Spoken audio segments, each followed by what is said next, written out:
The small, peaceful town of Lafayette, Georgia, was shattered on June 11, 2000, when the body of 42-year-old pharmacist Julie McDonald was discovered in her own home. It was a brutal scene. Julie had been stabbed multiple times, her body lying undiscovered for several days. But what made this case even more unsettling was the lack of forced entry.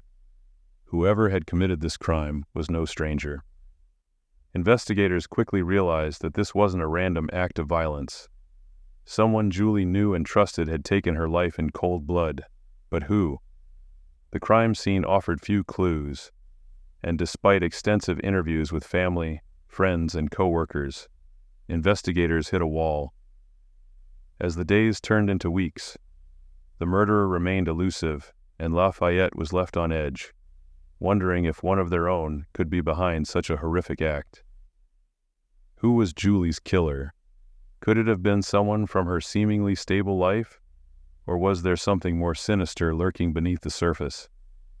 Before we dive into this chilling case, I'd like to ask a small favor. The statistics show that more than 70% of you watching aren't subscribed to the channel yet. If you're enjoying these deep dives into true crime and want to stay updated on future videos, please consider subscribing. It really helps the channel and ensures you don't miss out on any new cases. Now let's get back to the case. Julie McDonald, a 42-year-old pharmacist, had built a steady life for herself in Lafayette, Georgia, a small, peaceful town located about 100 miles northwest of Atlanta. As a prominent figure in her profession, Julie worked at Memorial Hospital in Chattanooga, Tennessee, a reputable institution where she developed a strong reputation for her dedication, hard work, and professionalism. Her colleagues and patients respected her immensely, not just for her competence, but also for her approachable and caring nature. Living alone in her home in Lafayette, Julie had carved out a relatively quiet and independent life. She was known for her strong work ethic and involvement in the community, leading a seemingly uneventful and peaceful existence. Her personal life, much like her professional one, appeared stable and free from complications. She had friends, co-workers, and neighbors who thought highly of her, and there was no apparent indication of any trouble or conflict brewing beneath the surface. Her routine life, however, was tragically disrupted in a way that no one could have foreseen. On June 11th, 2000, when the authorities arrived at her home, responding to concerns from friends and co-workers who hadn't heard from her for several days, they discovered her body lying inside. The discovery was a horrific shock, not just to those who knew her, but to the entire town. Julie had been brutally murdered, stabbed multiple times, and based on the condition of her body, it was clear that she had been dead for about 3 to 4 days before she was found. The absence of forced entry into Julie McDonald's home immediately stood out to investigators as a critical clue. This specific detail indicated that her killer may have been someone she trusted enough to let inside. In cases of violent crimes like this, a lack of forced entry often suggests familiarity between the victim and the perpetrator. This early observation led the police to suspect that Julie's murder was personal rather than a random act of violence committed by a stranger.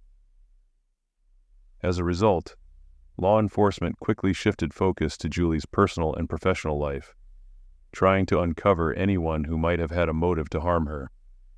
Investigators methodically interviewed family members, friends, and colleagues from the hospital where she worked, seeking out any potential conflicts, threats, or suspicious behaviors.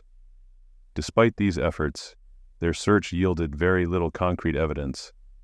Those who knew Julie described her as a kind and dedicated person, with no known enemies or significant disputes that could explain such a brutal attack.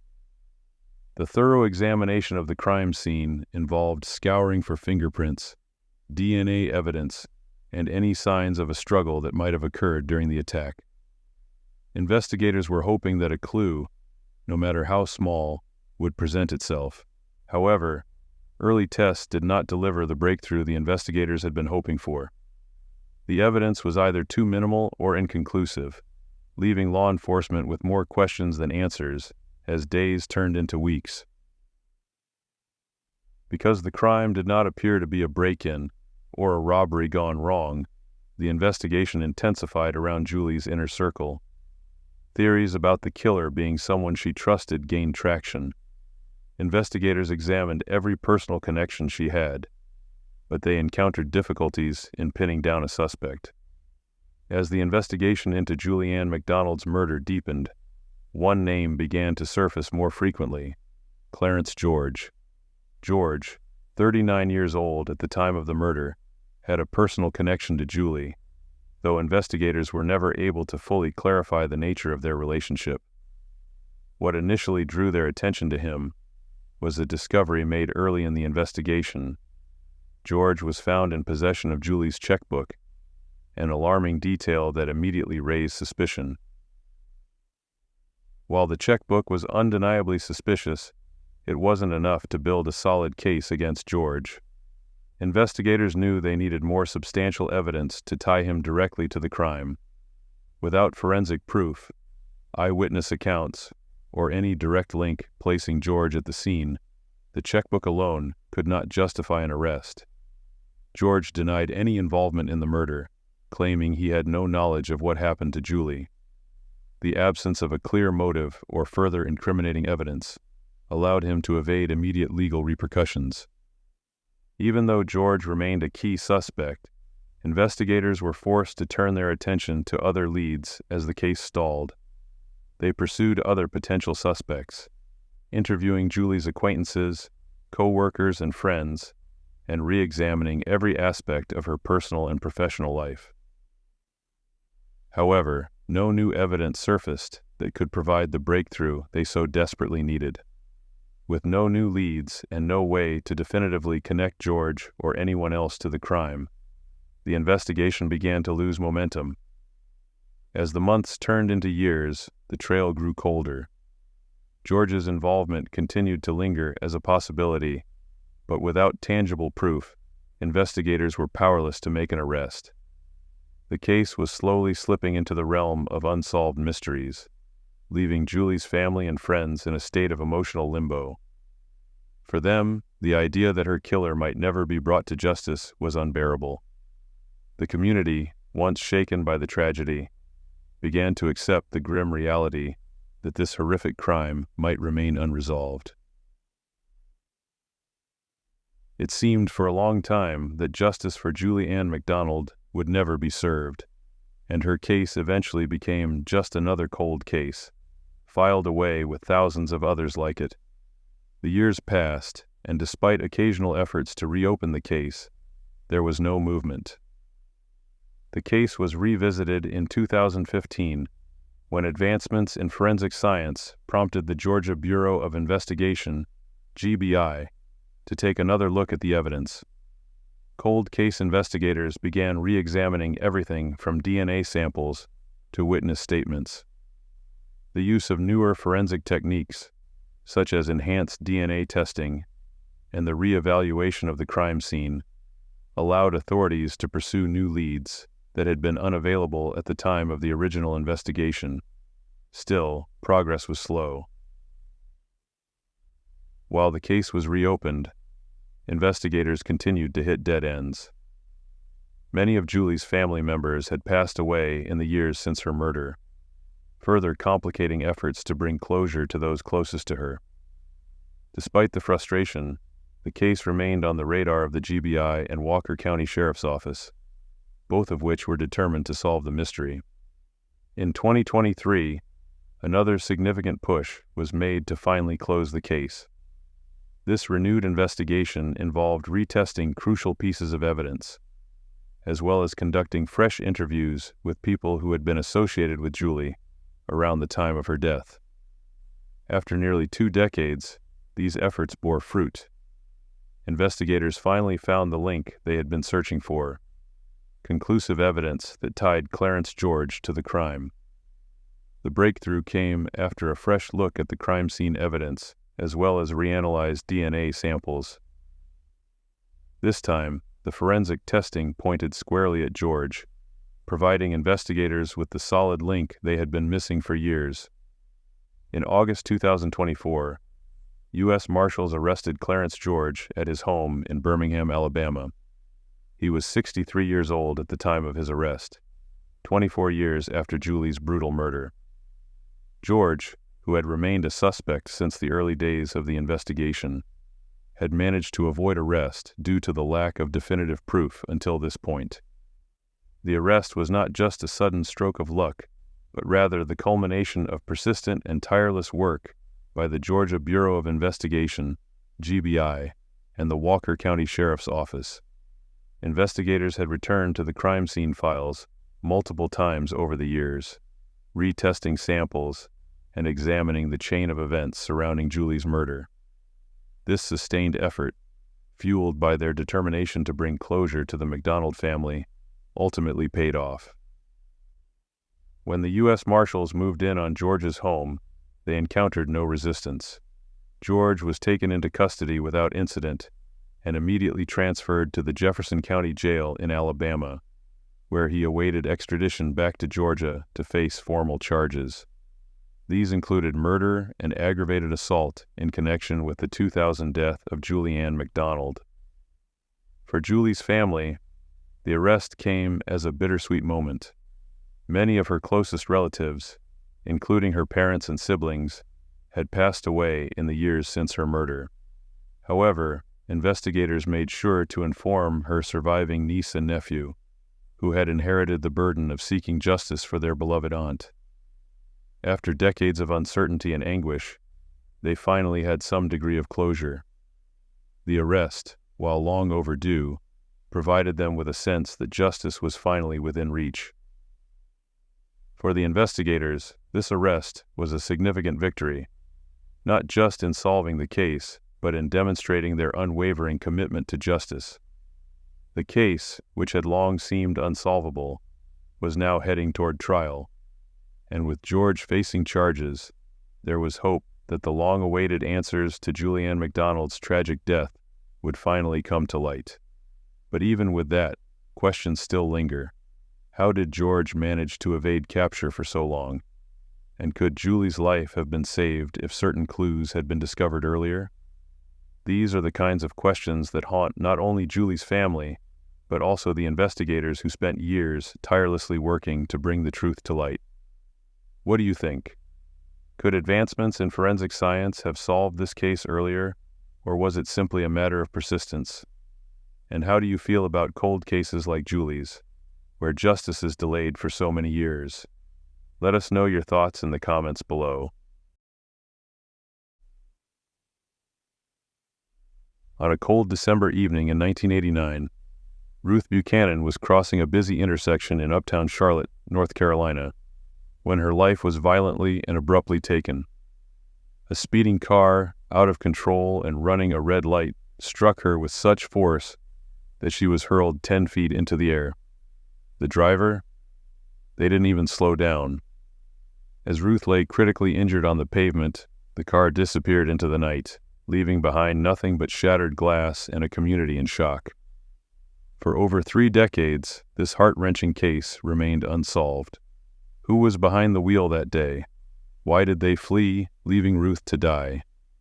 Before we dive into the investigation that finally brought answers to these questions, I noticed that the majority of you watching haven't subscribed to the channel yet. This really affects our growth and ability to bring you more stories like this one. So, if you're enjoying the content, please consider hitting that subscribe button. It helps us a lot and ensures you won't miss any updates on the most intriguing and unresolved cases. The story of Ruth Buchanan begins on a chilly December day in 1989, just after Christmas. Ruth, a 52-year-old mother of 2, was a beloved member of her community in Forest City, North Carolina. Known for her kindness, love for square dancing, and dedication to her family, Ruth was preparing for an exciting trip to Florida to celebrate the new year. On December the 29th, 1989, Ruth decided to take advantage of post-Christmas sales in uptown Charlotte.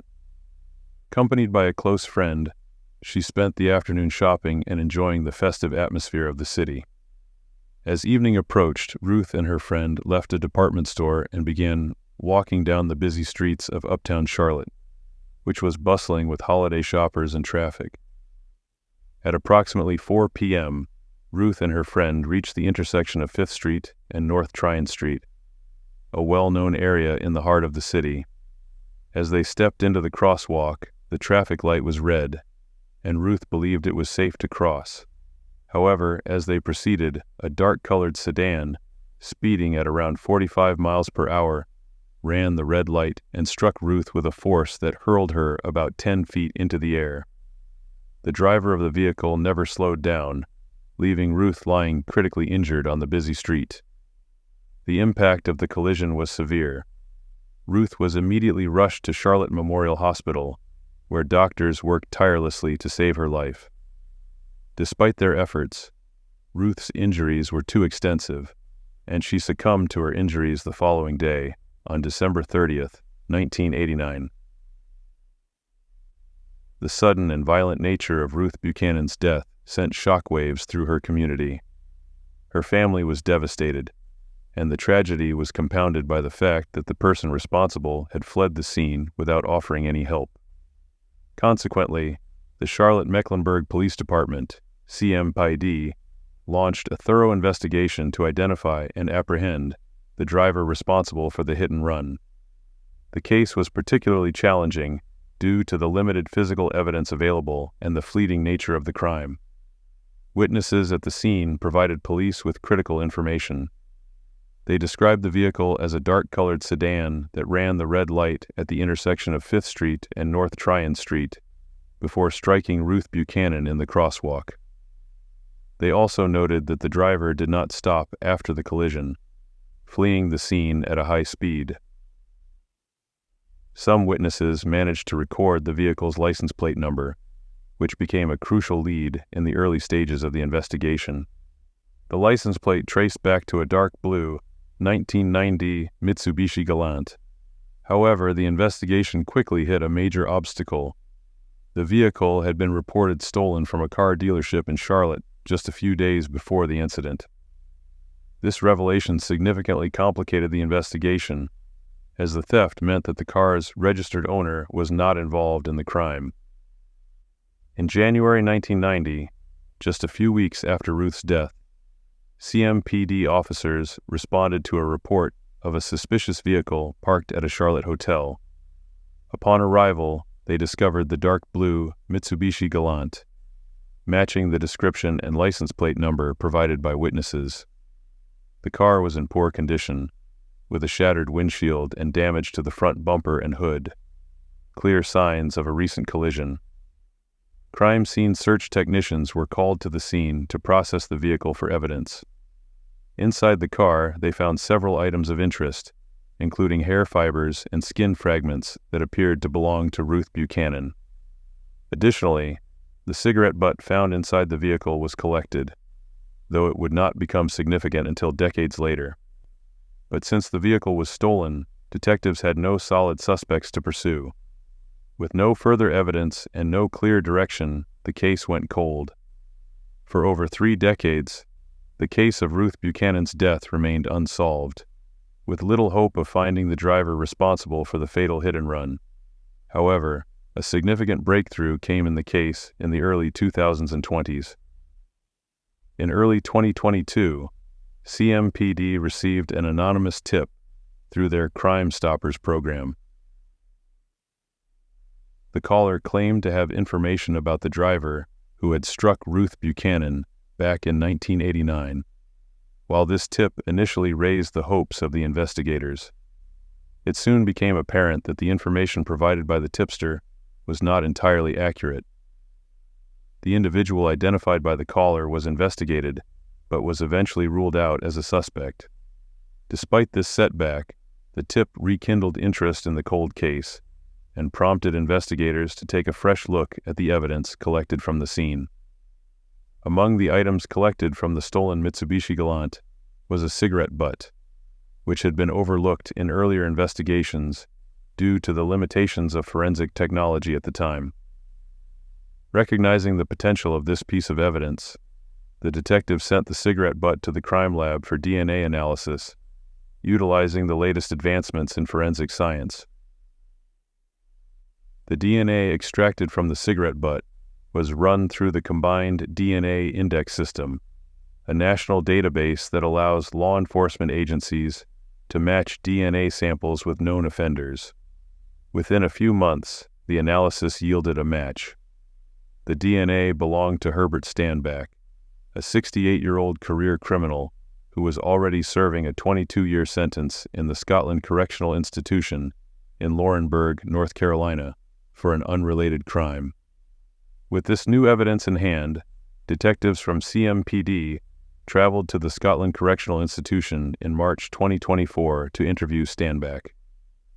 During the initial interview, Stanback was hesitant to provide details and requested time to reflect before discussing the incident further. However, during a follow-up interview, Stanback confessed to being the driver of the vehicle that struck Ruth Buchanan on December 29, 1989. Stanback revealed that he had been on a work release program at the time of the incident, working at a nearby hotel.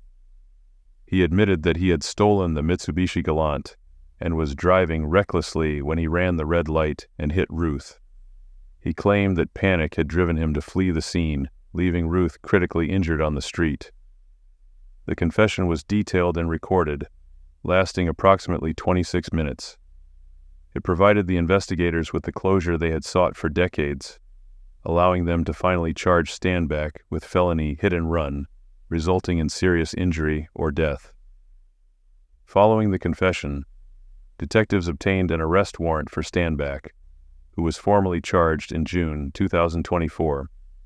He was transported from the Scotland Correctional Institution to the Mecklenburg County Sheriff's Office, where he was processed and charged for his role in Ruth Buchanan's death.